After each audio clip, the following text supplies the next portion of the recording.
Hello. Good evening. You look very snug this evening. You're cold down Yeah, It's not come out very well, but I've run out of the old wrestling shirt. You probably can't hear me. I probably covered up my microphone, but I've run out of wrestling shirts to wear for the first time. So I thought I'd dig out the old. Oh, got upside down. I thought I'd dig out the old TNA wrestling scarf. Well, there is That is now very, very out of date, but quality. It is. It's been through a lot with me, this scarf, but as you know very well. Yes, it's to keep me warm on this balmy summer's evening. Anyway, good evening, Paul. Good evening, everybody. Hello, everybody. How's everything out there? I expect got some people in now. Yeah, we've got Leanne, we've got Adam. I think we're in for quite a slow night tonight, guys. I think people are a bit, now lockdown's finished, people are a bit footloose and fancy free.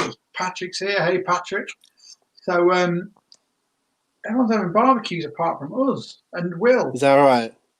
I'm going to say that you sound a little bit tinny, Paul. I don't know if your microphone setup is different to normal, but I can hear you a bit in and out, I'm afraid. I don't know how everyone else is suffering from that. A little bit different to normal. Hey, Matt. Hi, Martin. But unfortunately, I'm struggling with some tech issues tonight. So I'm going to have to just there's a surprise. I know. For a change, Richard and RJ are here. Hey, guys. Good evening. As per, we're just going to wait 2 or 3 more minutes, and then we get to 8 o'clock. We'll run through the rules, although I don't think we're going to get any newbies tonight. You never know. If you're new and just joining in, drop us a comment in and say hello. We'll get started with the rules, etc. at 8, and then we'll get started with the quiz itself at 8:05. So I've actually been a bit lazy this week, Bob.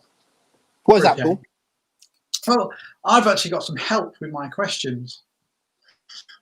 I thought I would enlist the services of who seems to be a bit of a quiz master extraordinaire, Mr. Patrick Heafield, who has kindly furnished me with some questions. Basically, it's what we used to do at the actual events, right? So if someone wins the quiz 3 times in a row, I'll ask them to sit around next time rather than participating to give somebody else a chance. Okay. And Patrick's been rather impressive, so I asked him if he's up to sitting around.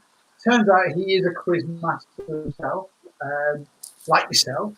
So I thought, yeah, let's ask him, and he was up for it. And the questions he submitted are rather blooming good. Well, why didn't we just get him in? And you could have had the night off, and I could have hosted with Patrick rather than your rubbish camera and your terrible microphone.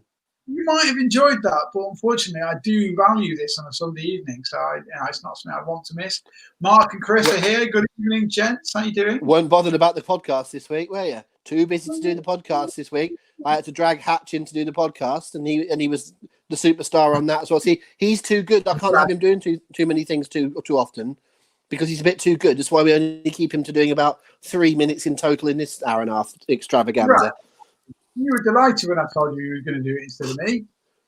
To be fair, only because the subject of the podcast this week was mystery partners, and and when you said I can't do the podcast, I was like, oh, we could do a mystery partner thing. That's the timing was quite decent, to be fair. There you go. Well, sorry, mate. And, yes. Cheers to Matt, who is been on the Thatchers all day. He says I started about 6 minutes ago, so I'm a bit behind you on that front. There should be some cracking answers coming in from Barbara over there, especially after his team got a stonking win earlier today as well. Wolves. Oh yeah, they were very good, Wolverhamptons. So, guys, anyone just joining us, we're gonna get started in a minute with the rules and everything else, and talk to you how you submit your answers, and then we'll do that for a few minutes. Have a chit chat. If anyone hasn't said hello in the comments, please feel free to do so. We'll give you a shout out. And indeed, say hello to Chris, who's doing the marking. Give him a little test message via the Facebook Messenger, just to let him know that you're participating, so we can make a little database. That's part of my instruction spiel. Okay, I'm not. Dear me. People aren't going to be able to understand you, so I'm going to have to repeat everything twice. Actually, to be fair, you say about your questions being done by someone else. Do you know what? I actually did mine a bit late today. I sent mine in to Chris about 2 hours ago. And I said, has Paul done? I always send mine in. That goes, Paul done his. And is there anything that crosses over? He never gives me any hints or anything, but I'll say, is there any crossovers, anything we need to do differently? Like if we asked 2 questions that are quite similar, I don't think that's actually happened. But and Chris did say, strangely enough, Paul sent his questions in a couple of days ago, which is unusual for him. And I thought that is, well, it turns out the reason is because you haven't bloody done them. But there we are. Right, guys, 8 o'clock. So I'm just going to run through the rules. Forgive me if you've heard this on for the last 10 weeks, but it won't take long. This is for the benefit of any newcomers we've got out there, although I haven't seen any yet. So I'll breeze through it. Guys, this is the Hooked on Wrestling Sunday quiz with Paul and Rob. And Hatchamania as our glamorous assistant, who will get to meet very, very soon. We've got 20 questions tonight. 10 have been read out by myself, 10 by Rob. What we'll do is we'll give you guys a chance to answer that question, and then the one who's not read it will give their answer. So, for instance, I'll read a question, we'll piss around for a minute while you guys submit your answers, and then Rob will give his answer, and then we'll swap over and vice versa. How do you submit those answers? Not on the comments. You submit them by direct message to the Hooked on Wrestling Facebook page. Chris is manning that. So please, if you haven't done that before, you're not sure how to do it, have a little test now. Send Chris a hello. He'll give you the customary thumbs up back to let you know you've received. That way you know your answers are being submitted. Okay? The reason we do that is because there is bonus points for the fastest answer submitted to stop you guys looking it up, basically. So what you want to do is, as soon as you have the answer, bang it in. You get a point for the correct answer, but the 3 fastest people are answering get a bonus point. Okay? So after each block of 5 questions, we'll review the answer and give you the answer to that block of 5 and give out the bonus point for that block of 5. Okay? A couple of bit of housekeeping on submitting your answers.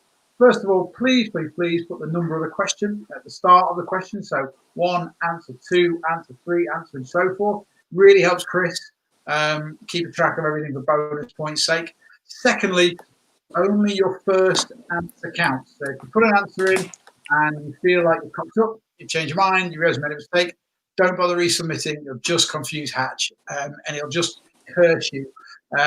You won't give you a point. You certainly won't get the bonus point, and your answer won't count. When we've gone through all 20 questions, usually takes about an hour and 15 to around 20, we will we'll ask you guys to give us your scores. The biggest couple of scores we will double check against our list, and we will declare our winner. Is that all right, Rob? Have I gone through it all? Well, I think so. I need to ask a question. Are you with PlusNet?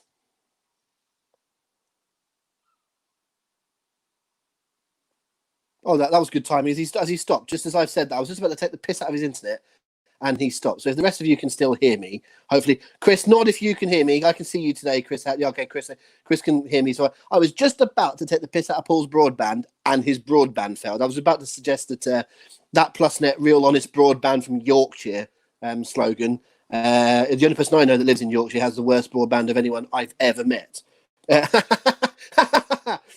I've just had a power cut, says Paul on there. I'm going to bring Chris in, so I've got someone to talk to. There he is. I'll get rid of Paul. There he goes. Hi, Chris. How are you doing? Yeah, very good, mate. You've picked up on that new technology well. Yeah, it's. I'm glad that for the first time, everybody, I've got control of the dashboard and stuff this week because we do the Hooked On podcast, the How to Be Great podcast. Using this technology as well. Normally Paul runs it and I don't know what to do, but because Paul wasn't on it this week, Chris was, I got to run it. So I've now logged in onto the little dashboard, so I know what I'm doing. So I've just brought Chris in to keep me company. I'm sure Paul will be back in a few seconds. We actually aren't quite on 5 past anyway, so he's still got time for us to start normally. This is the point where sort of stand-up comedians normally go to the wife of the person that's had to go to the loo and go, have you got anything embarrassing about him that we can talk about? But actually, Paul doesn't really anything that's embarrassing about him. I've already told you all, so it doesn't really matter. Anyway, how's your internet these days, Chris? Can you recommend it down where you are? It's absolutely superb in this area of the country, mate. Runs perfectly. We did have a few issues the first couple of weeks, but we're flat out now working properly, so that's fine. We're getting messages from Paul all the time. So, where is it you are? Are you in Kent? Is that right? Yeah, I'm Kent-London border, so I prefer to say Kent because it sounds a lot better. here's a question: are you anywhere near Blean? Lean? No, I don't think so. I'm guessing there's This is me padding, by the way, before Paul comes back. But I read this week in the news. This has turned into a "Have I got news for you?" bit. But I read in the news this week that they're going to reintroduce bison to Kent, specifically Blean Forest or Blean Woods. They're going to reintroduce bison. So there we go. Oh, hang on a minute. Mick Connolly says, how about when he won, I assume he means Paul Benson, how about when he won a Johnny Vaughan lookalike contest? Does he ever talk about that? Well, not to my knowledge. I've never known that. Both Chris and I very strongly believe, do we not, Hatch, that he looks like he could be related. He looks like he could be a younger relation of Greg Davies. That's what we always think. You know, the guy from Taskmaster and the In-Betweeners. We think he not necessarily looks like Greg Davies, but could be a younger relation, don't we, Chris? Yeah, he'd have to grow into being Greg Davies, but he certainly looks very, very similar. Yes, as David just noticed in the comment. Oh, padding, good. He's just arrived. You did make it on time. Well, you're about a minute late, actually, David. But we're normally pretty good on our timings. But yes, what's happened is in Paul, in his tiny little corner of Middle Earth, or wherever it is he lives in the middle of Yorkshire, he's had a power cut, which is, I'm sure, his excuse for the fact that his broadband and Wi-Fi is absolutely shocking. So we can't play the normal game of me asking the questions and the other person who's in the room pretending to answer them, because Chris is our referee and we have to send our questions to Chris before we start. So I'll tell you what, we'll do a little bit of wrestling chat just for a couple of minutes. If we haven't got Paul back before 10 past, then we'll kick off with the questions for everybody. It is me to do the first 5 anyway, so if Paul's not back in a couple of minutes. But here's a question for you, Chris, because this is a pertinent wrestling question, I think, this week. I was very, very disturbed by, given that I'm not an every week Raw and SmackDown watcher anymore, sometimes when I read a piece of news on hookedonwrestling.co.uk, it startles me a little bit. And I don't think I've been more startled than recently reading that the Seth Rollins versus Rey Mysterio match is going to be who can take the other one's eye out. Yeah. These days, increasingly, I read Twitter and it seems that everything's a kayfabe news, fake story. And then I say, oh no, this is real. What's going on? Yeah, it's the how on earth could they even think of finishing a match like that? But seemingly, they've got plans, and it's going to be a nice graphic CGI ending or something, which of course is complete realism. I did like in the Hooked On article that discussed that whether Mysterio's got a contract or not. We did also mention that whatever Mysterio did, he probably wants to do it with 2 eyes. So they weren't just going to go with straight taking his eye out and then letting him leave the company.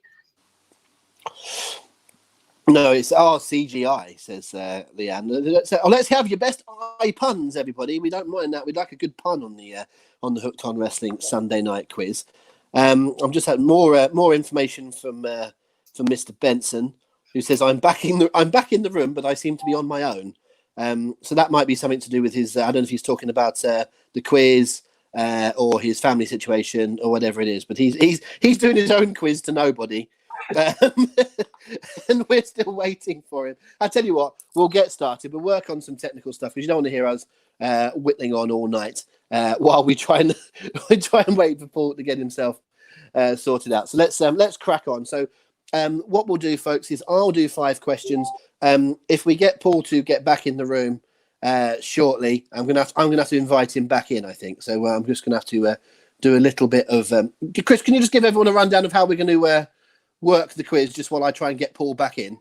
Yeah. So it is going to be rounds of 5. So 5 questions from Rob, 5 questions from Paul. I've already seen all the questions, so I know that they're not going to ask the same ones. As Paul's already said, all the rules. The quick one from me is, please, can you also keep tally of your own score? Because however clever I can be, I can't add up however many people's scores on the fly that quickly. I can check the top ones, but I can't add them all up as we go along.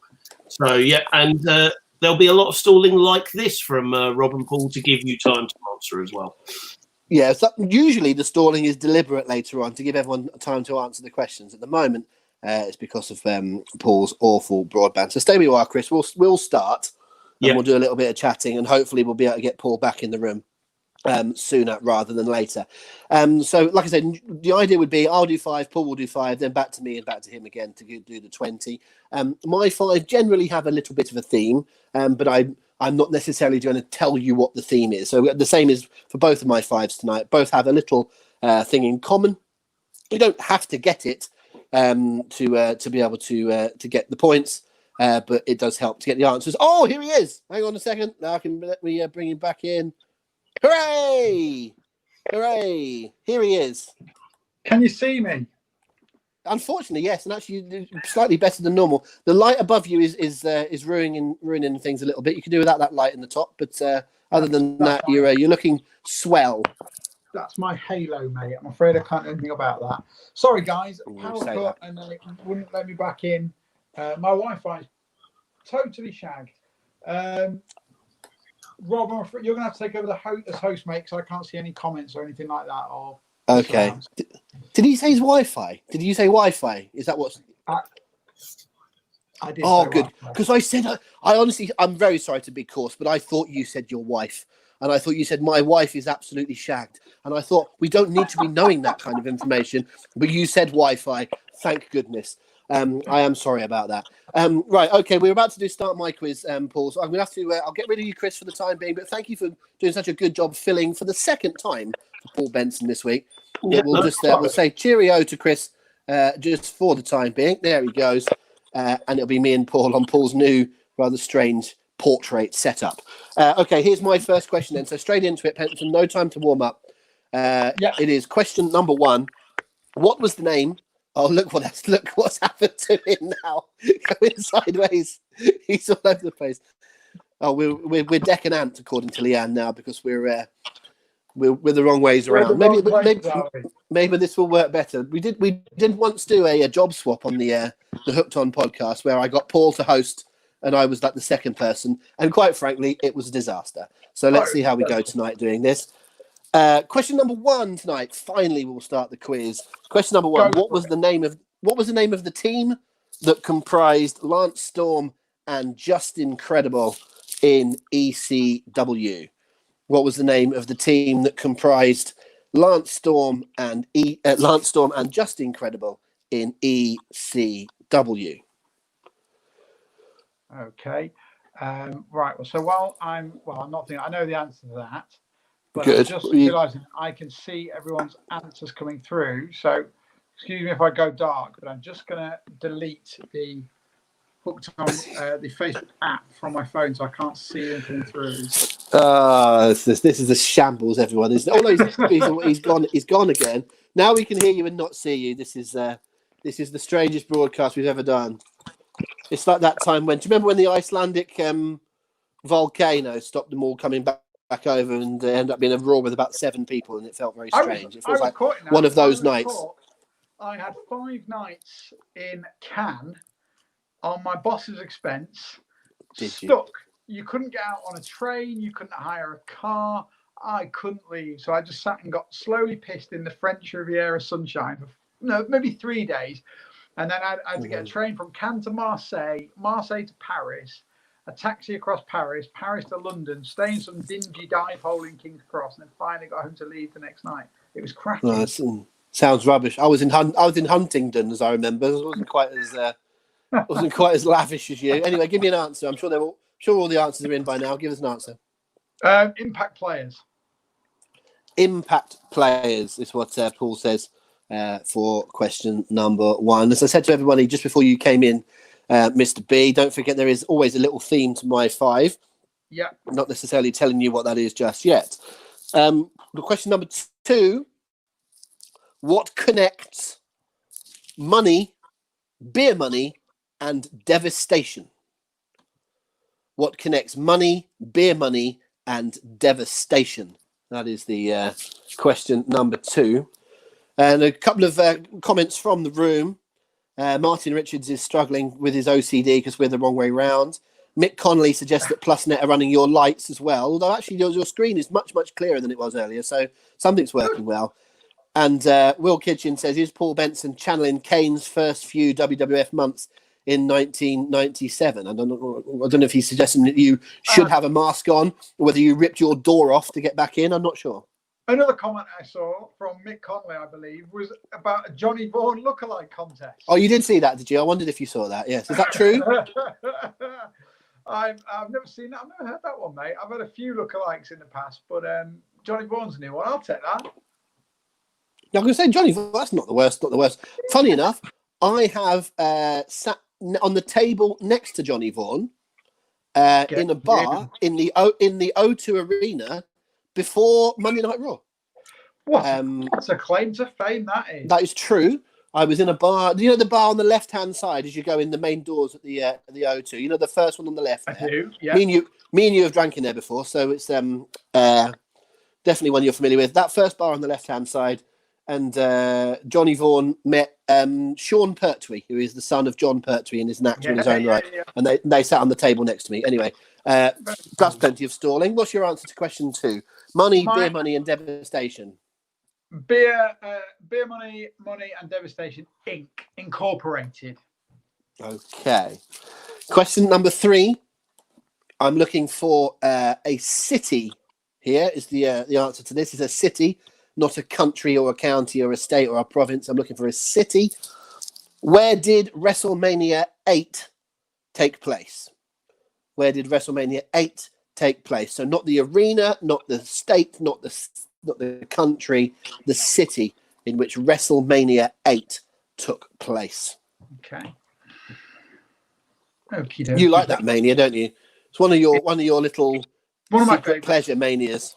I wouldn't even say it's a secret pleasure. I think it's a genuinely good mania. In the early style, so you've got, early manias weren't about full cards. They were about 2 or 3 marquee matches, and then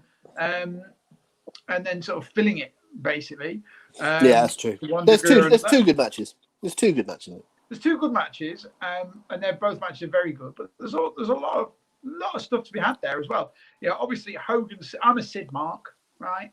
For my sins. So there was a lot of skid mark. Did you say skid mark? He's a skid mark. Is that what he said? I'm a Sid the skid mark. WrestleMania 13. You're thinking of now.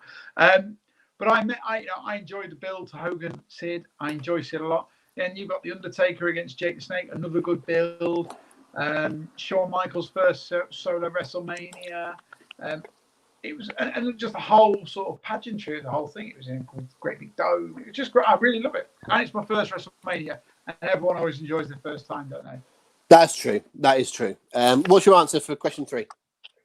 Indianapolis. Okay.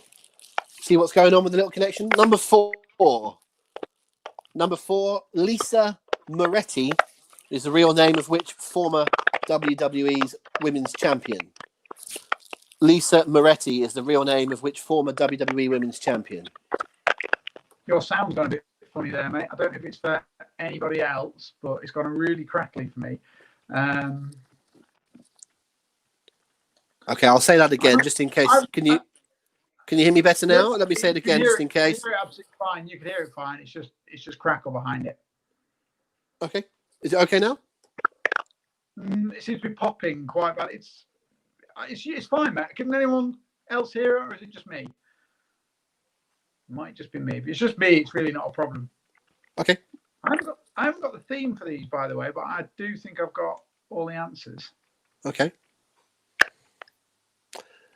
We just mentioned about I saw Johnny Vaughan and Sean Pertwee at Raw. What about you? What have who's some of your celeb sightings at live wrestling shows?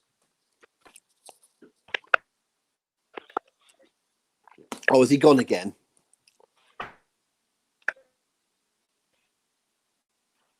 Chris is laughing away. What's happening? Because I can't. Well, obviously, yeah.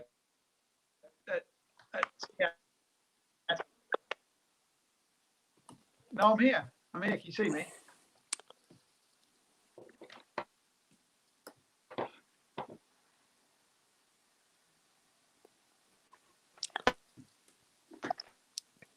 All right, I took you out and put you back in again. Right, let's see how you're going now. I've got 2 Paul Bensons on my screen. I'm going to see what happens here. Look, there What's he is happening? again. Hear me? Fabulous stuff. I don't know. It's my It's like the WrestleMania two 9. doinks. It's like the doinks at WrestleMania 9. Let's try. I'm not making mistakes here, folks. That is really what came up. Let's move him out. There we go. I think you crashed again, Paul. It was incredibly funny to watch. And then on my dashboard, you popped up for a second time. If this, so the first one was presumably Matt Bourne. Now you're Steve Kern. If another Benson turns up, I'm going to assume it's Steve Lombardi. Or maybe Ray Apollo. I don't know, but it's great fun. Oh well. Anyway, in answer to your question, I'll come back to the celebs after the discography. No, we can't hear you now. Chris, can you hear him? Oh, you can hear him. I can't hear him. Oh, this is an absolute nightmare. I can't hear you, Paul. Can the room hear Paul? Oh my He's God! shaking his head. We've never had a complete disaster like this. No, this is a first. This is a first. I don't know what to do here, folks. Apparently,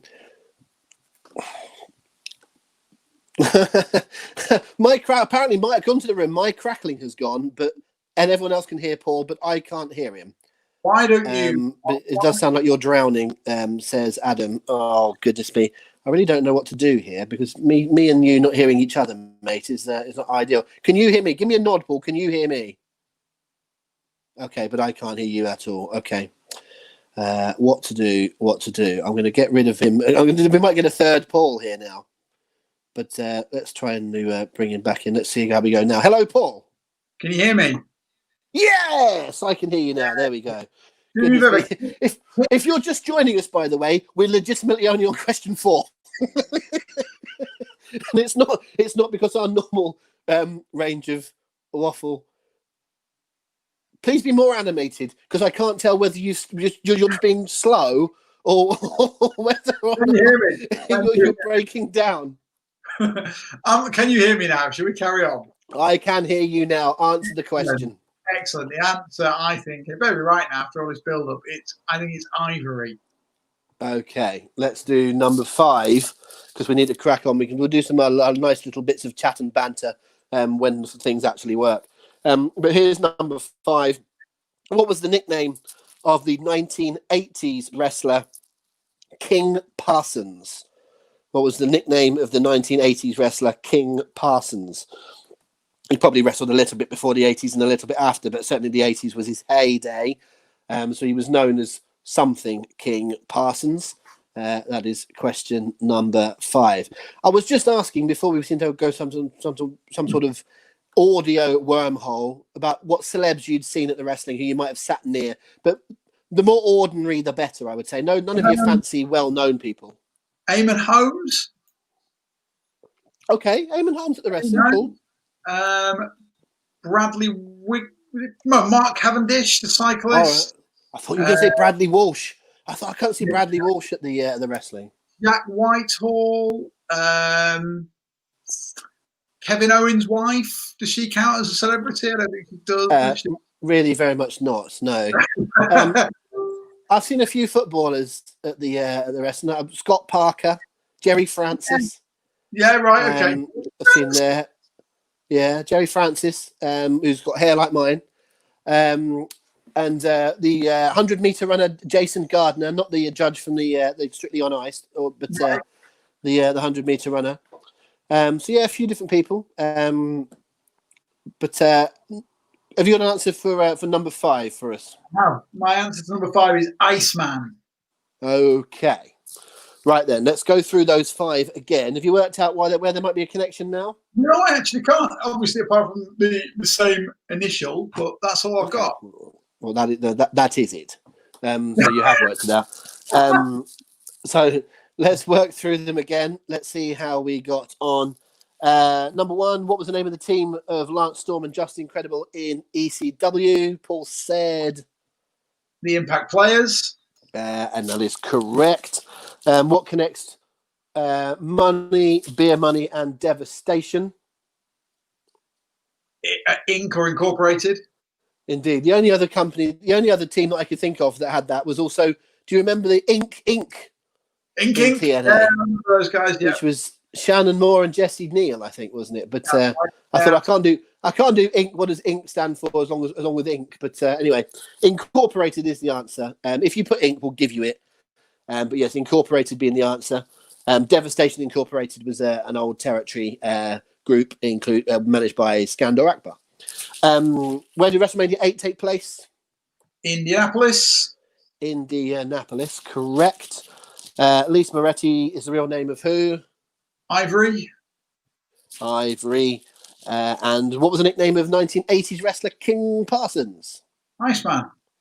Iceman. So your answers are Impact Players, Incorporated, Indianapolis, Ivory, and Iceman. They all begin with an I, as opposed to the match next week between Seth Rollins and Rey Mysterio, which are all going to end with an I. But worst team ever, says RJ Lynch. Well, okay, it's been redeemed by that, mate. It's been redeemed by the eye for an eye tie-in, to be fair.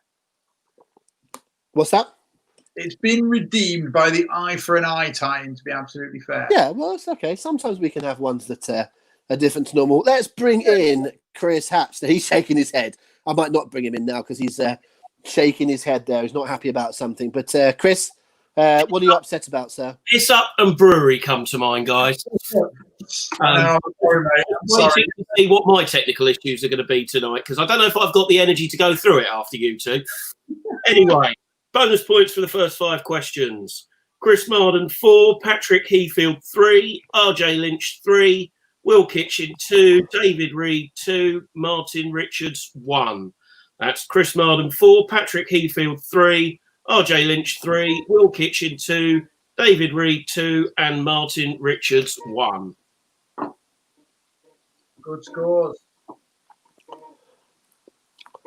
Okay, I'll be frank. I didn't hear a word of that. I can't hear Chris at all. But I don't want to. I don't want to ruin the flow. No, as long as if you can hear him, Paul, that's fine. So basically, when Chris is on, you're going to have to talk to Chris because I can't hear him. But I don't know what's going on. But I presume everyone else can. So I'll not do anything else. But so over to you, Paul, just to make sure that Chris has said everything correctly, and then it'll be your questions. Chris is the only one in this whole trio that has done his job entirely impeccably so far tonight. I've not done my job wrong. It's the technology that's not working, not my job. Bad workman. Can you delete Chris's screen then, and we'll come back to him in 5 questions' time. Thanks, mate. Very good point. There we go. Right, so I'll give you 5. Christ, I'm worried my iPhone's going to blow up in my hand. maybe Hatch should host. Says my Hatton. God. Yeah, no, maybe we should get some technology that bloody works. That would be the thing. Well, let's be fair. This is, like you said, the first time we've had a serious problem in the run of this. So, indeed, yes. By our standards, it should have come earlier. But anyway, let's get into my question. So, again, set by Quizmaster extraordinaire Patrick Heafield. My first 5 questions are all about champions this week. It's inspired by Keith Lee and his champ status this week. So we thought we'd do a round about champions. So, question 1. From July 2019 to January 2020, Shinsuke Nakamura was the Intercontinental Champion for 201 days. Okay? Who was the last man before Nakamura to hold that Intercontinental Championship for 200 days or more? Okay, I think I get that, but just repeat it again just so I can take everything in. From July 2019 to January 2020, Shinsuke Nakamura was the Intercontinental Champion for a total of 201 days. But who was the last man before Nakamura to hold that same championship, the Intercontinental Championship, for 200 days or more?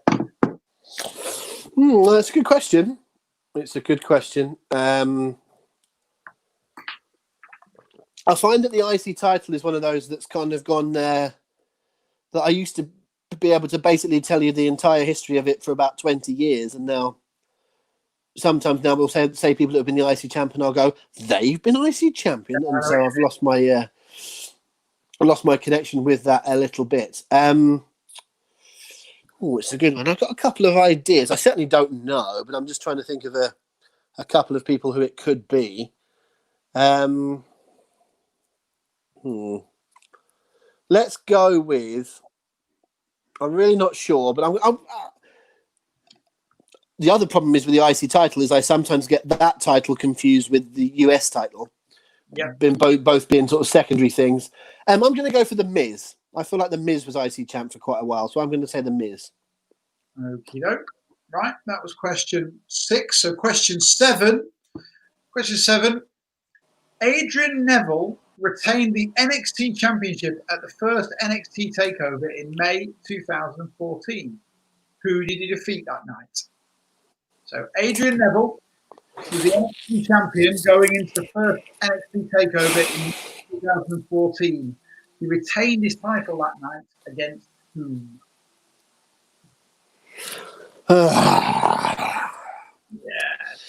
As you may see in my second set, I do have a couple of NXT questions. Oh, goody.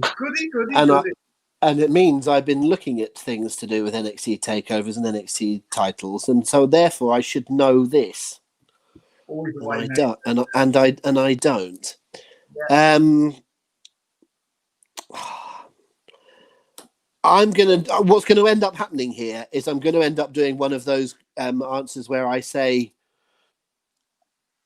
something that is a logical answer, but it's probably logically wrong, if you know my point. It's like when you ask for a band's first record, the second single from a certain album, and I know what the first is, and so I have to say the first one.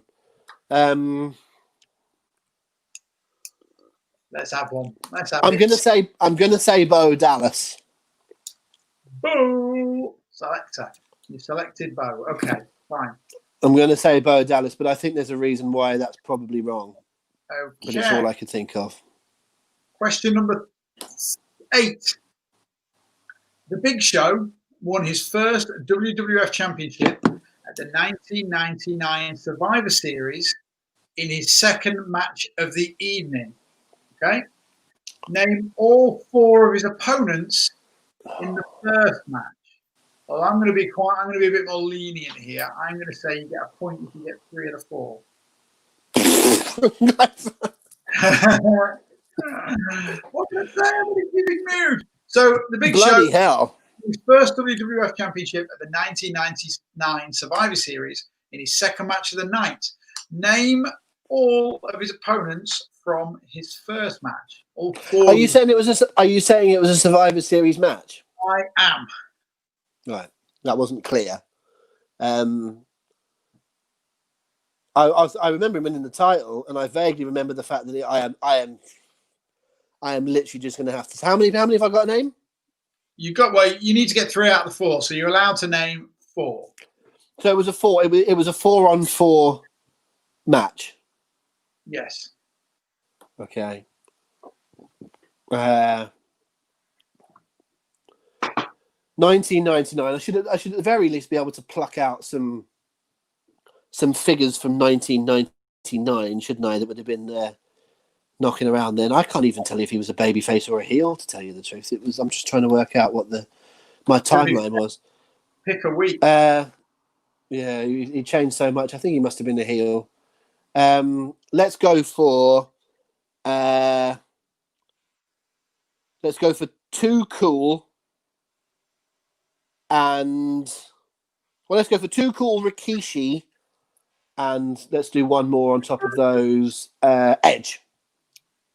So you're going Too Cool, Rikishi, and Edge. Yeah. Okay. Because I haven't got a clue. Okay. Oh, I've just thought of 2 that could be better, but I won't say them because I've already given my answer. Okay, so we'll go on to question 9. Who holds it's a good question. I like this one. Who holds the record for the most number of reigns as TNA X Division champion? Who holds the record for most reigns as X Division champion? That is a good question. It is, isn't it? I like that question because we all should know that, but I'm not sure. Well, I'll change that. I would not have got that. Well, it went through a lot of different iterations, not iterations, but sort of eras. There's sort of the early days of the X Division Championship. It was kind of an IC title. It was kind of the people that the workers that ended up becoming to the top of the card. Yeah. Whereas later on, So it started really as their version of the IC title, and then it morphed into essentially a cruiserweight title. Yeah, kind of. You had the odd person like a a Doug Williams or whatever that became champ. Doug Williams was kind of like the Dean Malenko version, wasn't he, of the champion, where most other people were just kind of a bit flip and flop. I don't know. I'm just trying to think who I see we're having that title, and let's go for Jay Lethal. Jay Lethal. Okay. I see Jay Lethal with the X Division title quite a bit, so let's go for Jay Lethal. Lethal is your question, and question number 10 in this round. Okay, so another good question in my opinion. Brock Lesnar became the youngest person to win the WWE Championship by defeating The Rock at SummerSlam 2002. True. But whose record did he beat? Brock Lesnar became the youngest person to hold the WWE Championship by defeating The Rock at SummerSlam 2002. But whose record did he beat? You say you knew that? I think I know that. I'm aware that what I'm about to say is probably hypocritical because someone can probably point to a video of me doing exactly the same thing. But that but is entirely unnecessary. There's no need for the word but in there. Saying one sentence and then another sentence, which is not contradictory, but starting it with the word but is poor sentence structure. Thank you, Professor McNichol. But I do think I know the answer. We'll find out. Just give it one more minute, and then we will let. Just give me the year. Just give me the year again, just to make sure I've got my timeline right. I've actually just think now you said it. I think I might have my timeline wrong. Say it again. 2002. Oh no, shit! I've got my timeline wrong. Okay, I'm gonna have to go back into the brain here. Did you say how old he was? Was that part of the question? No, it wasn't. I believe he was 24. It's not relevant to the question, but I could be well wrong on that. Don't take that as gospel. So it's basically who was the youngest person to be the champion in the title's history before Brock Lesnar. Correct. Yeah, I had my timelines wrong. So I won't say who I was going to say until we've done the answer, but you can probably guess. Right, let me see. I'm going to have to go through the entire history of that belt now in my head and try and find someone that's young enough. Okay, through him. Won't be him. Won't be him. Won't be him. Won't be him. Okay, I've got two answers I can possibly go for, I think. Well, give us one. I'll go Shawn Michaels. Shawn Michaels. And out of interest, who was your second? No, I won't tell you that because that's unfair on people that are giving the answers. I'll tell you when we do the proper run through. I'll tell you who was in my mind. We are going to run through them now. Okay. So my first question in the round was question 6. I asked you before Shinsuke Nakamura, who was the last person to hold the Intercontinental Champion for 200 days or more. You said The Miz, didn't you? Yeah. I'm reliably informed by Hatchamania that nobody got this correct. So there's no bonus points for this one. So there'll only be 12 bonus points given out in this round rather than 15. But the answer is Cody Rhodes, who held it for 234 days. Do you know what? I'm starting to think that basically whenever I don't know an answer and I haven't thought of who the answer is always Cody Rhodes. It happened. I shouldn't give away too much, but it happened on the online quiz that we put up every Friday on hookedonwrestling.co.uk. There was an answer on there which may or may not be Cody Rhodes, but it was certainly something I didn't think of, and then I suddenly went, But that's happened about 4 times now. I find him the most forgettable man. Basically, I'm not being funny, folks. I don't really watch AEW, right? So to me, Cody Rhodes is still a mid-carder, and it's weird to hear to me that he's basically now Triple H. But it's, anyway, but I shouldn't go too far down that rabbit hole. But yeah, okay, good, fair enough. No one got it though. Question number 7. Adrian Neville retained the NXT Championship at the first ever NXT TakeOver event in May 2014. Who did he defeat? to retain that title on the night? Well, I said Bo Dallas. I think that's who he beat to win it. That's who he beat to win it, isn't it? Right, and that was actually was it NXT Arrival? It was called. Yeah, I think it was a rival. So And I mean, was like just the next name for an event, and it just stuck. So it was actually Tyson Kidd. really? Oh shit! Now I mean, I would have had a lot of guesses before I got there. Okay, so question number 8. The Big Show won his first WWF Championship at the 1999 Survivor Series in his second match of the night. Name all his opponents from the first match. Rob, you said Edge, Rikishi, and Too Cool. But then you said you might know 2 others. What are the other ones you thought of?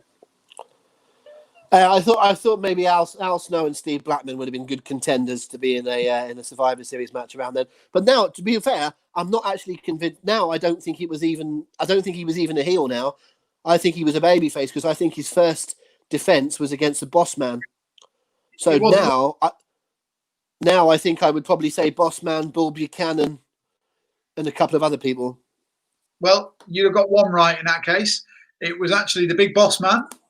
Prince Albert, maybe? Prince Albert, who was Bull Buchanan before Bull Buchanan. And it was Mideon and Viscera. Oh, okay. And he actually took out, who were his partners that he took out? Do you know, he took out, because it was 4-on-1 because he eliminated 3 partners. Just before you said that, Martin Richards in the chat said he was a face and he took out Kai and Tai. Well, so he's got 2 of the 3 then. He's got 2 of the 3 because he took out Taka and Funaki, and the third man was not there, but he would have fit in quite well with the look of Taka and Funaki and Kai and Tai. We'll be careful what we're saying here. No, be very careful. Racial profiling. There's no racial profiling here. I was talking about the colour of their outfits because it was in fact the blue meanie. Blue meanie, really, crikey. Yeah. Don't worry, Rob. I'm not going to go down a road like that. I might be having technical difficulties, but I'm not having mental difficulties tonight. No. Question number 9. Who holds the record for the most number of reigns as TNA X Division champion? You said Jay Lethal. I mean, I didn't really know. It was a good question. It's one of those where I would not have got this, but the answer is Chris Sabin. Oh, okay. That makes sense. That falls into the same sort of category. Logical when you think about it. And then the final one on this round, you've got 0 out of 4 so far, by the way, Rob. So, question number 10. Brock Lesnar became the youngest person to hold the WWE Championship by defeating The Rock at SummerSlam 2002. Who held the record before Brock Lesnar? You said Shawn Michaels, and you did say you had another answer that you might chuck in there. Well, I basically thought of Shawn Michaels and Diesel were the 2 that I thought about. I'm not quite sure how. Randy Orton as well, weren't you? Randy Orton came. Randy Orton was the first one I was going to say. And then you said 2002, and I realised that Orton won it in 2004. Yeah, he came exactly 2 years later. I'd worked out where I got that one wrong. But I was just kind of whizzing through. I mean, I don't know how old, people in the very, very early days of the title. So I'm assuming it's not someone very back early. But I thought it can't be Bruno, and I don't think it would be Shake or Hogan or Warrior or Slaughter or Savage. And I was just whizzing all the way through. I really can only think of it being Shawn or Nash. No, it's not. And just for us, Will, you get a point on that last question for 3 out of 4. Yes, if you got 3 of the 4, give yourself a point. The actual answer is Yokozuna. Oh yeah, what a good answer. Who was 11 days younger, apparently, than The Rock when he won it. Yeah. Do you know, I wouldn't have even thought of saying The Rock, but of course, The Rock would have been just before that as well. So The Rock was 11 when The Rock won his first title. He was 11 days older than when Yokozuna won his first title. So, cracking questions, Patrick. Thank you very much for those. You stumped Rob massively to the point where he got 0 out of 5. Wow. It's not hard to do, is it? It's really not hard to stump me. Let's bring Chris in then, so he can give us some tallies. Let's see whether or not I can hear him this time. But Paul, over to you, just in case I can't hear Chris. Okay, Chris, can you give us the bonus points, my friend? I was really tempted just to mime then, so that Rob, everyone. But I've had my technical difficulties. I realised I'd written down the answer 3 times rather than the person that scored the point. So hopefully that's my technical difficulties done. Right, bonus points. Martin Richards 4, Adam Ferran 2, Leanne Culverhouse 2, David Reed 1, Andrew Boland 1, Andy Parfitt 1, and Mark Danielczyk 1. That's Martin Richards 4, Adam Ferran 2, Leanne Culverhouse 2, David Reed 1, Andrew Boland 1, Andy Parfitt 1, and Mark Danielczyk 1. I can't believe you would say that about Rob. Unbelievably hard. I don't know about you people who listen to this, but I'm not sure I can continue. That was so horrible. That Chris, where did that come from? I've told you that night that chicken had been dead 3 days. I've told you that many times, okay? Don't spread false rumours. There was no cooking that night. Thanks, mate. Someone forgets that I've got control of this room, and I can just make little banners that go across the front, and I can say anything I like in. So, anyway, is he done? Can I get rid of? I'm sure he didn't say anything wrong there, by the way. I'm sure he said everything nicely. And you kind of forget I can go and watch this later on again on YouTube and Facebook. I won't. Thank you, Chris, very kindly. Well done. Paul's changed the banner to prove that he has got control of the thing after all. Okay, there we go. Thank you very much, Chris. I'm going to get rid of you, even if Paul won't. Is it over to me again? This is an absolute shambles tonight, isn't it? This is easily the worst one we've ever done. Thank God that Let's just we'll have to do one of these a week. Right. Is he getting a theme for the next one? What does that mean? Oh, is that for... Martin's asking about whether or not Hatch is getting a theme for tonight. I think we should give him a night off tonight. Chris is to be fair. He's deeply hungover. He's done wonderfully the last 3 weeks, and we've got one lined up next week that we might take a bit of prep for. So we're going to give him a week off, and we don't want his little gimmick to get too old. So roll on. Plus, I won't be able to hear it. I want to be able to hear what he's doing. That's true, and I don't trust. If Chris is doing the way our luck is going tonight, he'll probably have the riot squad burst into his house and take him down mid gimmick or something like that. The riot squad, as in Sarah Logan and Liv Morgan, and well, I'm sure he'd quite enjoy that, but that'd be all right with it. Far from appropriate. Go on, mate. Right, I'll have a go at my questions. Here's my second round of 5. Everybody. Once again, a little theme. I think this theme is a bit trickier to pick up on than they all begin with an I theme.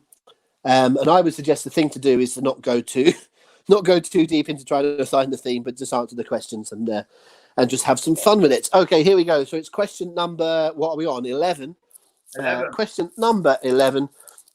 How was the man known as Zeb Coulter or Uncle Zebekiah in the WWF WWE, better known elsewhere in wrestling? So the man that you saw on your screens as Zeb Coulter most recently, and before that, Uncle Zebekiah in the WWE and WWF. He is known under a different name. It's not his real name, but he's known under a different name in pretty much every other territory. What is that name, please? I totally need to invest in some better lighting, don't I? I went to my office for the first time on Thursday, Rob, and I got given a temperature check on the way in. And I think the is between 35, they put a little thermometer on your head, and it's between 35 and 37 degrees to be in the safe zone. Yeah. I was 34. Okay, so you're cold. Clinically dead. Oh, is that right? Okay. Yeah. So, I thought it was quite interesting anyway. So what did they do? But they let me in because I wasn't over temperature. I was fine, you know. Oh, so it doesn't matter if you're dead, as long as you're not infectious, they don't mind. But if you're infectious, can't come in. But if you're dead, well, bollocks. On you come. Zombies okay because they can just change to the desk and you can't get anyone's brains. If you go over your desk, it's fine. There's one way system in the office. There's at least one space between each desk. So yeah, if I'm chained to the desk, a zombie cannot eat anyone's brains in an office. I mean, You're in. Well, you're what are you in? You're in sales, aren't you? So it doesn't need that much of a brain, does it? It just as long as you can sort of like dial a telephone and say a few things down it, then It's just bog standard customer. It's just bog standard office health and safety. You know, zombies yeah, fair cannot move. enough. They can't move. Can zombies social distance? Yeah, of course they can. No problem. You just put them in a box. But they can't stop. Of course, if I was a zombie, I would make Edge's best theme music. Yes, you would. Yes, you Wouldn't I? would. That would be my role there. What's the answer? What's the answer to question 11? Dirty Dutch Mantel or Dutch Mantel. Okay. Number 12. Sorry, Chris. Number 12. Statistically speaking, with 11 wins and 1 defeat, who has the best male NXT takeover record? I have been into the statistics. I have worked out every man who has wrestled on NXT takeover, and the best record is 11 wins and 1 defeat. Who is it for? That's a fantastic question. I think I know who the answer is. He did it again, folks, didn't he? That's not just me, is it? That's Paul's thinking face is the same as Paul's my iPad has crashed face. It's very difficult to work out which is which. Do you see what I mean? Yeah, no, do you know what? I still don't know the answer. I absolutely don't. That's wrong. It's a good question, isn't it? Yeah, really. They're 11 and 1 they are. When I say the best record is kind of in percentage of wins, there are people that are undefeated, but they're only like 3-0 or 4-0. This is in terms of the amount of matches that they've had and how many of them they've won. So all different. It's 11 and 1 for this person.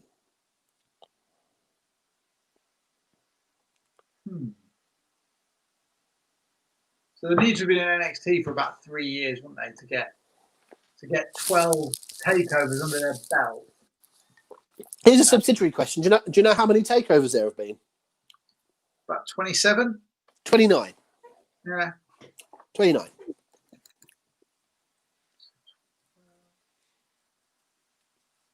Only 1 defeat on a takeover. That rules a lot of guys out already.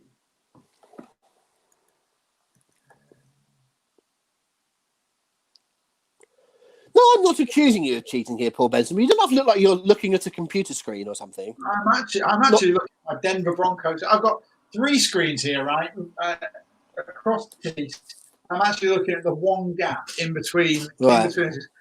I'm not accusing you of that, obviously, but I'm saying what the people will be thinking. I'm sure you are, mate. I'm sure you are. Do you know what? I can't really think, so I'm going to take a shot in the dark and go Adam Cole. I'm probably completely wrong. I paused to let everyone say "baby" then, which is apparently what they say. I fucking hate that. Anyway, number 13. Flipping the question somewhat. Question number 13, with a 0-6 record, who has the worst male NXT takeover record? 0-6. So there might other people that have had 3 matches and lost them, 4 matches and lost them. There might even be someone that's had, 9 losses but 4 wins. It's almost like a gold and silver crystal dome situation here. But this is the person who's their goal difference is -6, as it were. Or Mick Connolly thinks he's got the theme. That is impressive. Don't say it out loud, or don't type it in the room. Let people have their. You're allowed to say what you think the theme is to Chris, and you won't get a point nor lose a point if you're wrong. But if you want to show off to Chris doing the marking. Well, I've got a guess on this, but again, I'm not sure.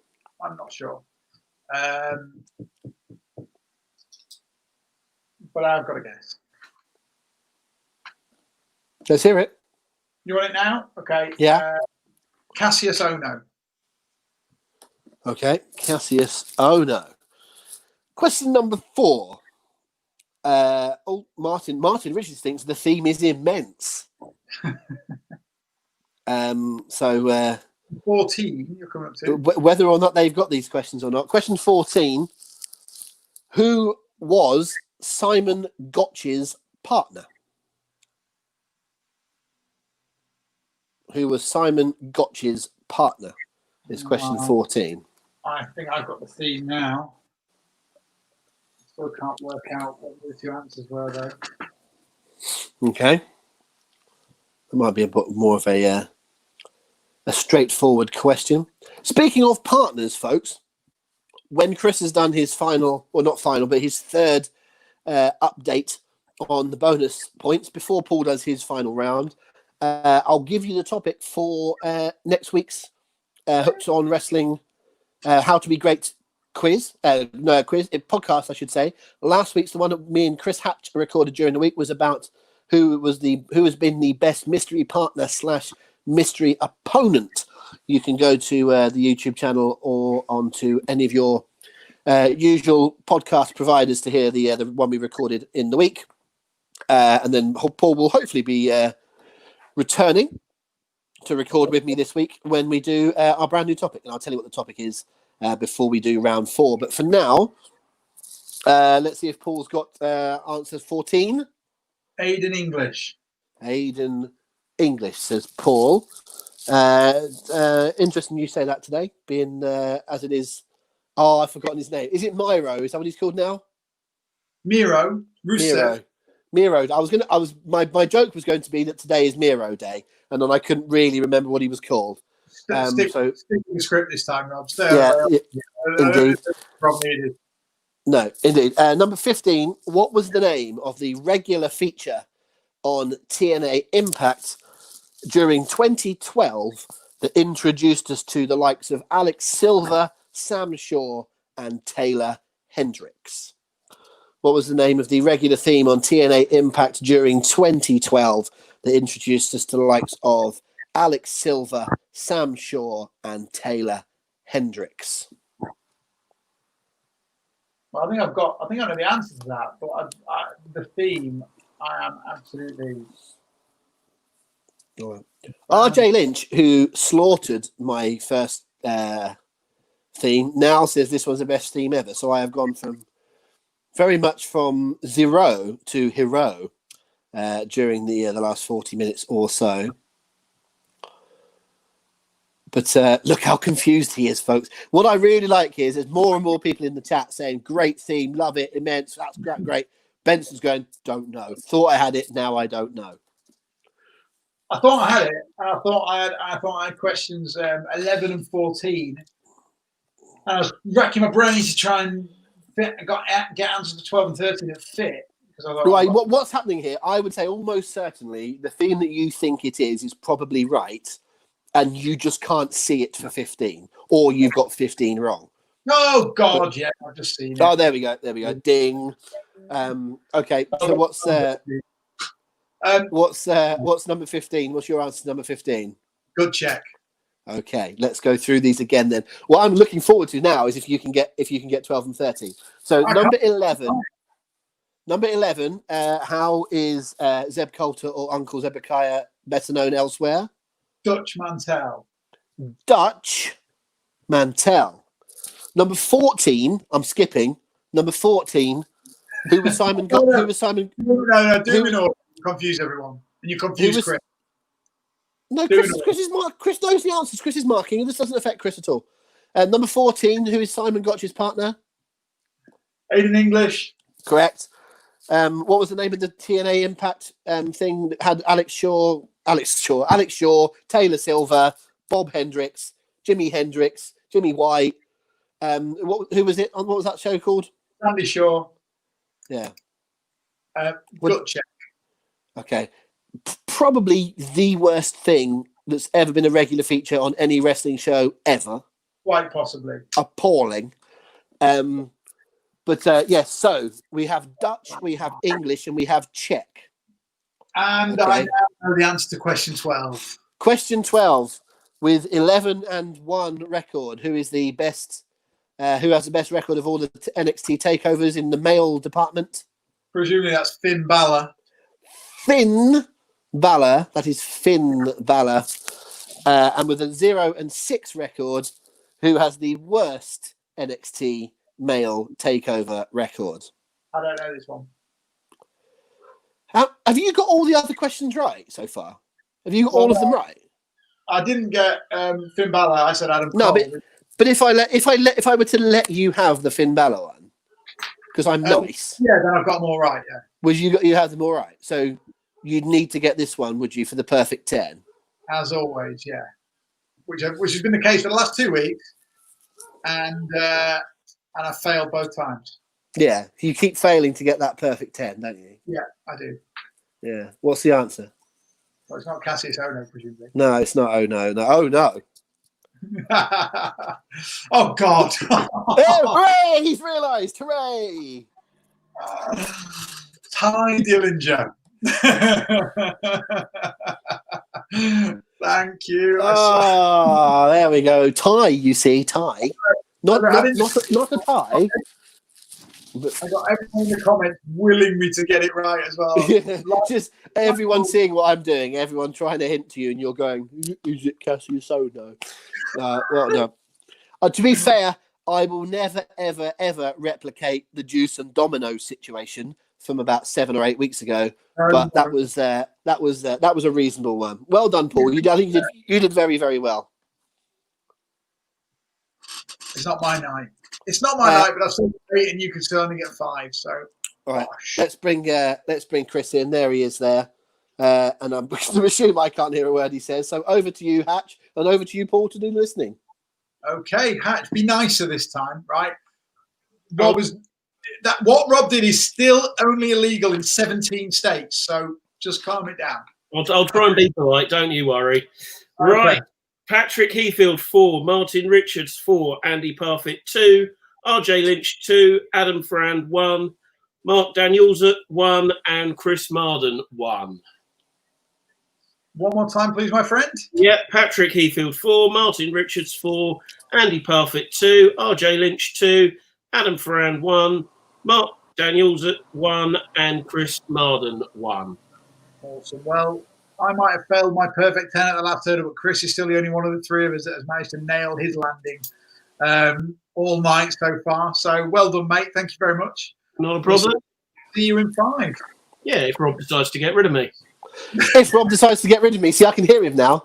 I was waiting for you to do something, and then you didn't do it. Actually, I can actually heard every single word of that, and then you laid off me. So that's the way it goes. That was nearly suckered you into something, but didn't quite work. But there we go. Off goes Chris, and I go on to say, okay, we're going to get ready to do Paul's final section of tonight's quiz. Before we do so, the theme for this week on the podcast. Oh, yes. Looking forward to this. It's another one that's a little bit off the beaten path. But what we're doing this week, folks, here is something to get thinking about. We'll put some social media posts up in the next day or two for you to get involved and give us your suggestions. But our topic on the podcast this week on how to be great is who is the best tag team wrestler ever?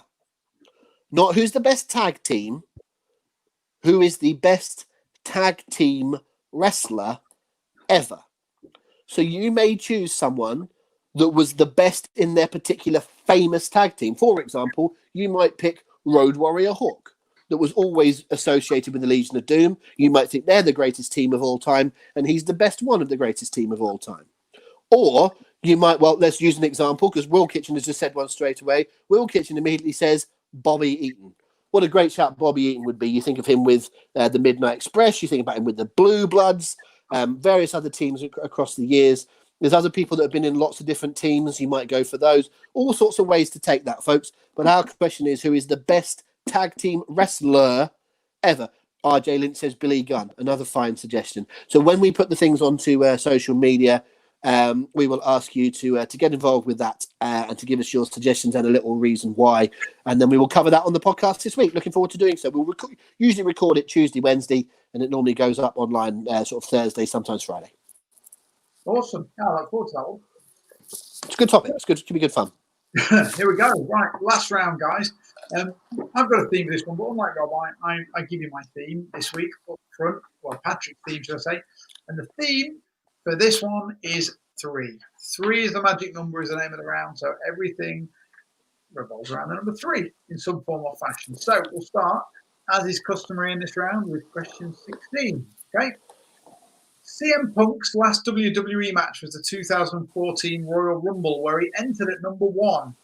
Seth Rollins entered at number 2. Which ex-WWE superstar entered at number 3? Bloody hell. Okay, so it must be. Okay. I'll be honest, it's a tricky one. I'll be honest, this was the only one that Patrick sent in that I almost sort of whipped out and replaced because it was probably a bit harder than I would say. But what the hell, you know? I think I've got a shout here. I'm just trying to get my years. I'm just trying to get my years right. I'm trying to remember who won it. Because if I can remember what year was it? 2014. Yeah. Okay, well, 2014 is WrestleMania 30, so it's the Daniel Bryan should have won but didn't year. So it's Batista that wins the Rumble. That's right, isn't it? Yep, correct. It's Batista that wins the Rumble. So it's really I've got an answer. I won't give lots of waffle around it. When we get to the answers themselves, I'll tell you why I said it. I am going to say Bubba Ray Dudley. Good answer. Okay. If you're answering for the 2015 Royal Rumble. Twat. No, let's leave some suspense, shall we? And leave it until so I'm doing that badly now. We just go, no, fucking wrong. Just tell me straight away. Question number 17. As of this moment, who is the only 3-time Ring of Honor World Champion? So who is the only person that has won the Ring of Honor World title on 3 occasions? Bubba Ray Dudley. Next.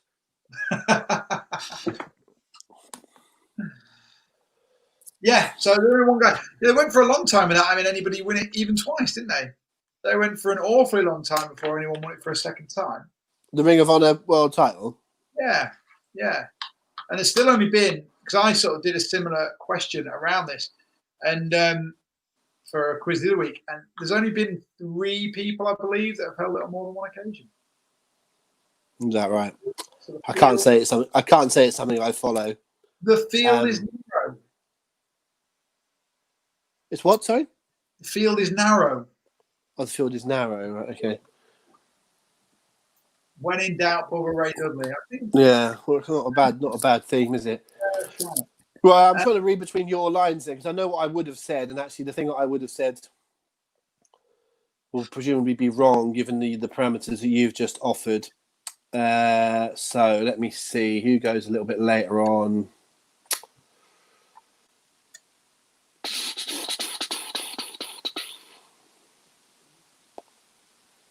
Okay.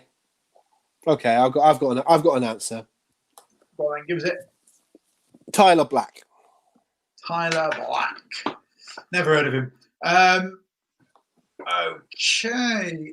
So 17. So 18. 18. Right. Okay. Which tag team won the opening match at WrestleMania 3 by defeating Bob Orton and the Magnificent Morocco? So which tag team, and you can either give us the 2 names or the name of the team, but which tag team won the match at WrestleMania 3 by defeating Bob Orton and Magnificent Morocco? I love this question because it's such an iconic and famous WrestleMania, and opening matches are supposed to be iconic and famous into themselves, but I bet you can't bloody remember it, can you? Even though I bet you've watched it multiple times. I think I read about it because I think I nearly asked a question either last week or the week before, and it revolved around early WrestleManias, and I looked at this.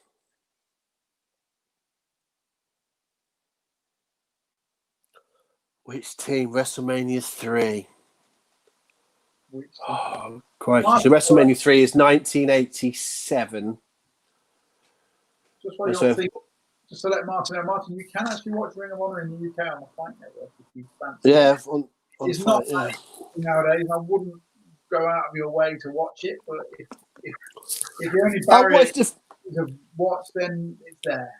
I watched it for a bit. There was a bit of a sort of golden era of Ring of Honor, which was a TV show. It was in the sort of about I'm trying to work out when it would have been roughly, but sort of 2011, 2012, somewhere around there. Well, maybe a bit early, 9, 10. It was when you had the American Wolves, wasn't it? Or the Wolves that they called themselves, and they were kind of anchoring the program. No, it's not. Okay, well, that's not when I'm thinking. I'm thinking about when it was certainly the Kings of Wrestling were around. The Castagnoli and Chris Hero, the Briscoes, Tyler Black, Jimmy Jacobs. I think we're thinking of the same area. Yeah. Anyway, but give us an answer to this question.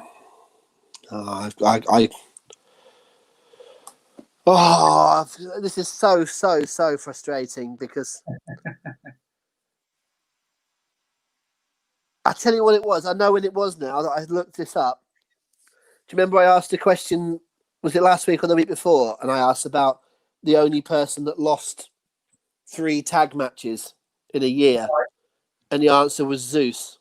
Yeah. I think I came across this in doing the research for that. WrestleMania 3. The Killer Bees. The Killer Bees. Okay. Question number 19. No, 19. In 1995, Shane Douglas founded the Triple Threat in ECW. But who were the other 2 founding members? In 1995, Shane Douglas founded the Triple Threat in ECW. With which other 2 founding members? By the way, right, guys, I just want to say a big shout out and thank you.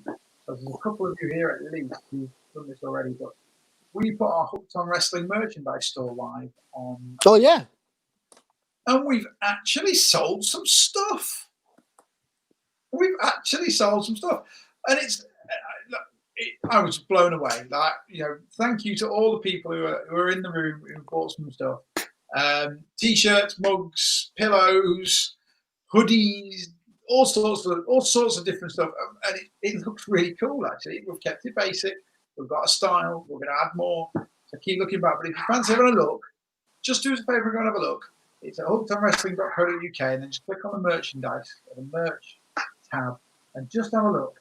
And I would massively appreciate it if you just looked. And if there's anything that tickles your fancy, maybe you can think about buying it. But just give us the feedback. And I love it. I love that people think enough of our little plan that's up there in the top corner there to buy merch. And like I said, we're gonna keep it coming. We'll keep designs going. Maybe some particularly fancy. And next week, so I'm told, the 3 of us should be sporting Hooked on Wrestling merchandise on this podcast. Well, about time, because as those that didn't arrive right on time will notice that all I'm down to it's upside down again. I'm down to the TNA scarf. Yeah. As I try and do a piece of wrestling memorabilia or whatever every week, and apart from my Los Angeles shirt, which I didn't buy in Los Angeles, I bought in Newton Abbot, Devon. I haven't got an up-to-date one. I'm getting myself confused with the question because as soon as you said it, I thought, oh, I know that. And I had a couple of answers and I was sitting there all bloody smug. And I suddenly went, oh, no, shit. That's a different group. Who do you think? No, I'm not going to tell you that. I'll tell you when we do the answers. Okay. And now everyone I'm thinking about, I think we're in a different company at the time. What am I going to get both of them for the point? You do indeed. The triple threat. Well, that's definitely wrong because he was definitely not in the company. I've got 2 names that have come to my mind, but one of them is definitely wrong, and I think they're both definitely wrong. Yes. I'm going to say Chris Candido and Terry Funk. Okay. But it's not right. I've got a combination of 3 different things in my head. Okay, so Terry Funk and Chris Candido. Right, final question, question 20. Remember, fast as you can on this one, because you might get a bonus point. That'll make all the difference. Name all 3 participants in the triple threat match for the Hardcore Championship at WrestleMania 17. 15. Oh, bucker. 15. There was a triple threat match of 15. What year is 15? 1999. It was a triple threat hardcore title match at WrestleMania 15. And I elongated that in the hope that people would be bashing out the participants at 17, which is Yeah, which is what I was hoping you were going to say, because that's a match I'm familiar with, and the other one I can't get a grip on. All right, WrestleMania in that year, 1999, WrestleMania 15. So it's the first Rock Austin match. I'm trying to get what else, because here's the thing, right? What is completely, I don't want to sound like I'm someone that tries to be different all the time, because I'm really not. But I sort of went off wrestling for about 18 months or so, around about 1998, 99. The period which I found the least interesting was the most popular bit in the entire wrestling history, right? So I stopped. I was also 14 and 15, and you find other things interesting at that point, don't you?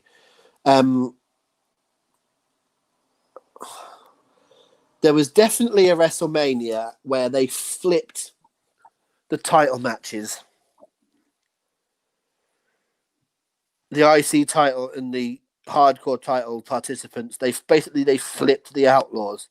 But I think that was earlier than that. I think that was 14. But I might have to go for it because I can't think of anything else. Because I think Road Dogg was the champion and then they flipped Road Dogg earlier. So I'm going to have to go for that one because that's all I can think of. So I'm going to say Billy Gunn. Yeah. Billy Gunn, Val Venus, and D'Lo Brown. Okay. But I don't think that's right. That is all 20 questions. So let's have some answers. See if Rob can break his duck finally on this round. Have I not got any right? I've not got any right, have I? We didn't get it right in the first round, mate. But question number 16, let's see if you can change that here. CM Punk's last WWE match was the 2014 Royal Rumble, where he entered at number 1. Seth Rollins was number 2. Which superstar, no longer with WWE, was at number 3? It was, in fact, Damien Sandow. Oh, crikey. Well, that would have been, I would never have got that. I was expecting there to be a kind of, oh, yeah, that happened. But, I don't remember that at all. He got mullered by the 2 guys. That was basically right. There's not really a way of remembering that. So, no, there isn't. Which is hence why I nearly took it out, but I thought I'm going to respect Patrick's quiz and leave it in.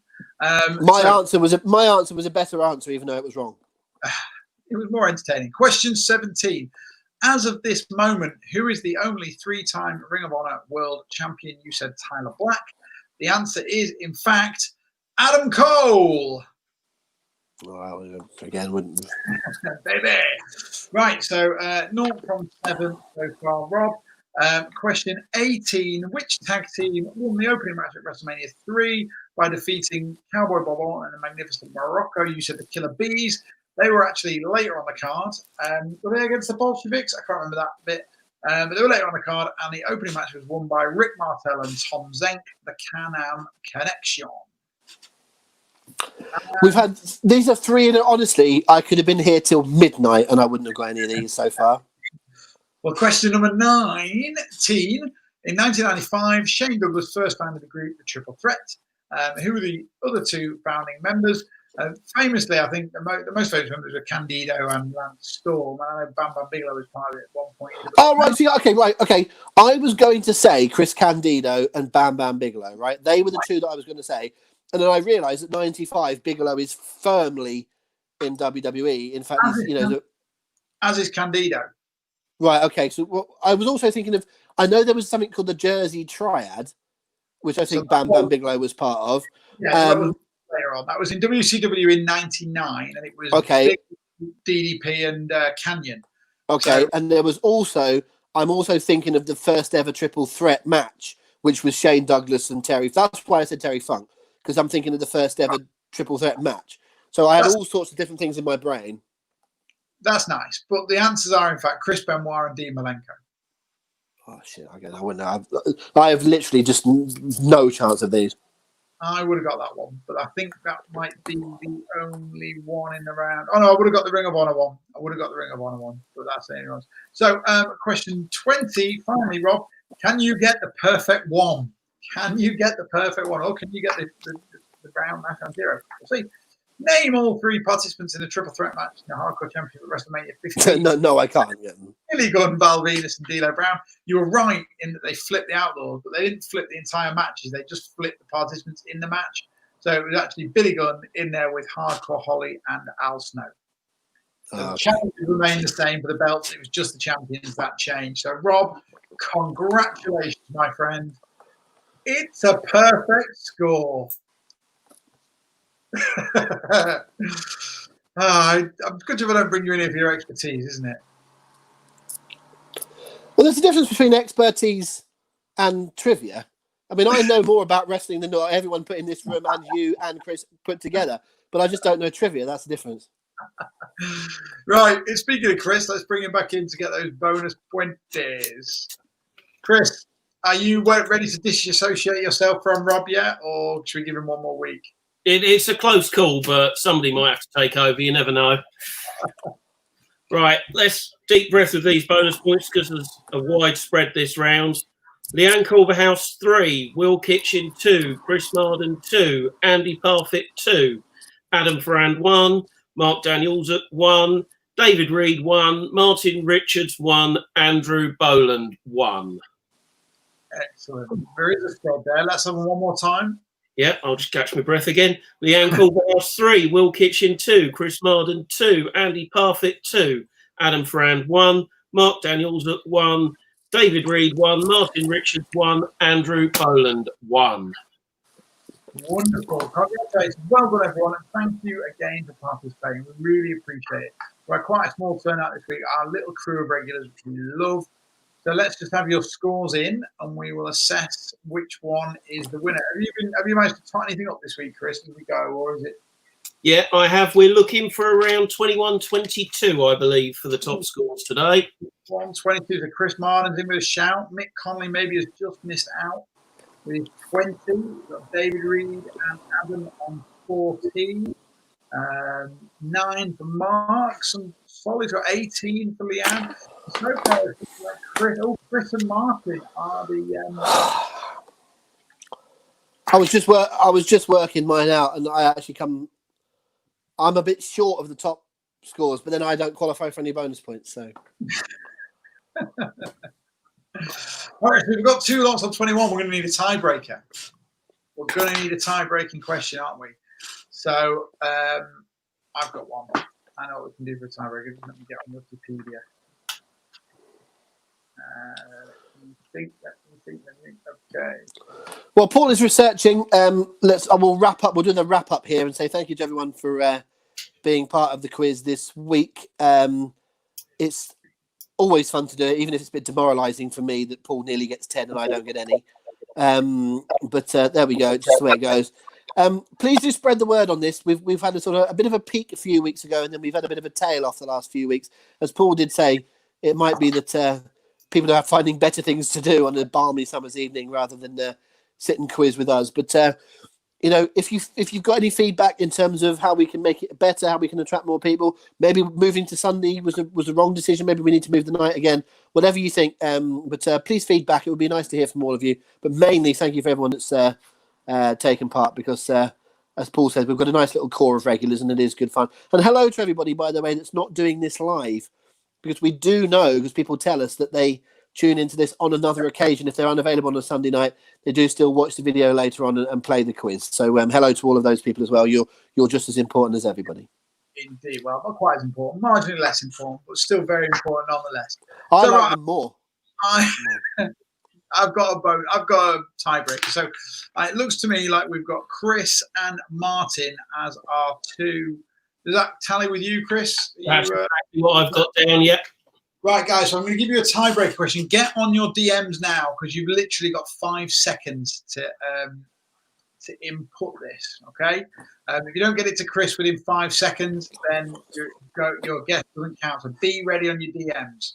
I want it's an attendance figure that I want, and I'll give you the event. Obviously, it's the closest to. It's not the Price is Right, so you can go over, you can go under. It doesn't matter which, but I want the closest to the actual figure as given by the official figure I'm seeing on that tomb of knowledge that is Wikipedia. So, right, is everybody ready? I'm going to literally count down 5 on the screen, and Chris, count with my count. And if you've not received anything in those 5 seconds, it is ineligible. Right, so Chris and Martin, get ready for this. I want you to give me the attendance figure for WrestleMania 17. 5, 4, 3, 2, 1. Have we got it? You know that week of technical difficulties where nothing's come through right in time? Yeah. I think we have a delay on things coming into the inbox. I've got 2 answers now, though. Both came in exactly the same time. Right, I'm going to say 2 things here. First and foremost, expecting people to listen to the answer, take it in, and even just type it up is going to take more than 5 seconds. Secondly, you've got a fucking referee over there, and you did the counting, Paul Benson. Oh, look, let's get Alistair McGowan and Rory Bremner on next week to listen to our impressions, shall we? He's a ref. Let him count. Well, they'd only make it to 2 anyway. We all know that. So, right. Unless you're a referee in a King Kong Bundy match. Right, guys. So, Chris, what's Chris Marden put? Chris Marden, we've gone for 68,000. 68,000 on the nose. And what has Martin put? 82,300. 82,300. So, we have a winner. I don't need to work it out. The actual attendance for WrestleMania 17 on April 1st, 2001 in the Reliant Astrodome, Houston, Texas, was in fact 67,925. So it was actually only 75 away from the real figure. It's Chris Marden. Sorry, Martin, you were a little bit over there, mate. William was only 6 out on his figure. So either way, brilliant performance there from Chris, who was absolutely on the money and wins this week's quiz, our first ever tiebreaker, actually. So well done. And thank you everyone for playing. You didn't ask me for an answer. What's your answer, Rob? Bubba Ray Dudley and Cody Rhodes. There we go. That's the one. Guys, right, just all that remains to be said is thank you to my 2... I haven't got room to do the finger points. My 2 learned friends either side of me here. Thank you guys for helping me out and taking part in this. We really, really appreciate your efforts. I'm speaking on behalf of everyone in the room. Thank you, Chris, for marshalling our idiocy this week. Chris has already written 92,000. Brilliant. I like his style. Guys, we'll be back next Sunday. As Rob said, we'll have the podcast before that, and obviously you can always check out what we're doing on the website as well at hookedonwrestling.co.uk or on our Facebook stuff. William, we haven't got any Civil War news because I haven't pulled my bloody finger out yet, I'm afraid, mate. Honest answer is, and Chris will tell you, the website is taking up far more of my time than I ever possibly imagined it would. And so I just haven't got things in place yet. I am honestly right near the top of my to-do list, and I will get it done as soon as possible. Because I'm really looking forward to it. It's my idea. Really looking forward to it. Just bear with me just one more week. And hopefully I'm on a holiday the week after next, right? So if it's not next week, it will absolutely be the following one. Unquestionably. On holiday as in not at work, or on holiday as in you're going away? Both. But I'm only going away Monday to Friday, mate, so don't worry. No. It's a pleasure in my company. I'm not going far. I'm only going 30 miles up the road to Pickering, which would be bloody lovely. But anyway, I'm guys, Ronnie Pickering. I'm not. Chris, Rob, good night. Good night, everyone. And anybody listening to this at a non-live time, good evening, good night, good morning, good afternoon. See See you later.